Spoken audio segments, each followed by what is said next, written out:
Olá, meu nome é Tássia, sou professora de língua portuguesa e hoje nós vamos trabalhar os termos da oração. Os conteúdos que serão abordados na aula de hoje serão a revisão dos termos essenciais da oração, sujeito e predicado, termos integrantes da oração, complemento verbal, complemento nominal e agente da passiva, e os termos acessórios da oração, adjunto adnominal, adjunto adverbial e aposto. Então, antes de começar a ver os termos, a gente tem que ter como base que termo é cada elemento ou parte da oração. E são eles, como já vimos, os termos essenciais, acessórios e integrantes. Os termos essenciais da oração são sujeito e predicado. Então, sujeito é o termo sobre o qual o restante da oração nos diz algo. Temos alguns exemplos. O vento engrossava mais e mais as ondas. Engrossava mais e mais as ondas está se referindo a quem? Ao vento. Então, essa oração está nos falando do sujeito o vento. No segundo exemplo, desenhavam despreocupados os alunos. Quem estava desenhando despreocupado? A oração está nos falando sobre quem? Sobre os alunos.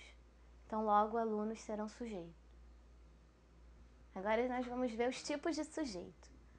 São 4 tipos de sujeito: simples, composto, implícito ou desinencial e indeterminado. O sujeito simples, composto, implícito ou desinencial são considerados sujeitos determinados. E aí nós temos o sujeito indeterminado. E apesar de o sujeito ser um termo essencial, há orações formadas apenas pelo predicado. São as orações sem sujeito. As orações sem sujeito ocorrem em 3 casos. Quando eu tenho o verbo ser, fazer ou estar, indicando o tempo transcorrido, um tempo que já aconteceu. Quando eu tenho o verbo haver com sentido de existir, acontecer, realizar-se ou fazer, e verbos que indicam fenômenos da natureza. Outro termo essencial da oração é o predicado. Predicado será o termo da oração que contém o verbo e informa algo sobre o sujeito. Temos mais 2 exemplos. O vento engrossava mais e mais as ondas. Engrossava mais e mais as ondas está falando algo sobre o sujeito que já vimos anteriormente que era o vento. Então, engrossava mais e mais as ondas será o predicado. Desenhavam despreocupados os alunos, o predicado será desenhavam despreocupados.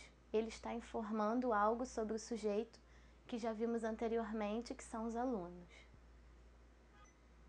Assim como o sujeito, o predicado também tem alguns tipos, algumas classificações. São os predicados verbais, nominais e verbos nominais. No predicado verbal, nós teremos verbos que vão indicar ação. No predicado nominal, os verbos irão indicar um estado. E no predicado verbo nominal, nós teremos as duas coisas, o estado e a ação. Exercícios de fixação. Identifique nas orações abaixo o sujeito e o predicado. Letra A. Dominava o meu coração uma saudade imensa. A frase está nos falando sobre quem? Sobre uma saudade imensa. Então, esse será o sujeito. Dominava o meu coração está nos falando algo sobre esse sujeito. Então, será o predicado. Na B. Ninguém aguarda mais o trem. Ninguém, sujeito. Por quê? O restante da oração está nos falando sobre ele. Aguarda mais o trem, logo será o predicado, pois está falando alguma coisa sobre o sujeito. Era cedo quando ele chegou. Aí nós temos o caso da oração sem sujeito. Nós não temos um sujeito na frase, porque era está indicando um tempo transcorrido, um tempo que já aconteceu. Então, o predicado será era cedo quando ele chegou, oração sem sujeito. Letra D. Olhávamos as vitrines. Aí é o caso do sujeito desinencial ou implícito. Nós só vamos conseguir reconhecer o sujeito através da desinência do verbo, que aí nos indica o quê? Olhávamos, nós olhávamos as vitrines. Então, o sujeito será desinencial, nós. Olhávamos as vitrines, predicado. Está nos falando algo sobre o sujeito. Mandaram os acidentados para o hospital.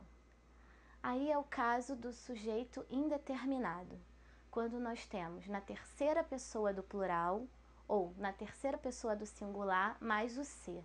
Então, aí nós temos o verbo mandaram na terceira pessoa do plural. Então é sujeito indeterminado. Eu não consigo determinar qual é o sujeito dessa oração. Então o predicado ficaria: mandaram os acidentados para o hospital.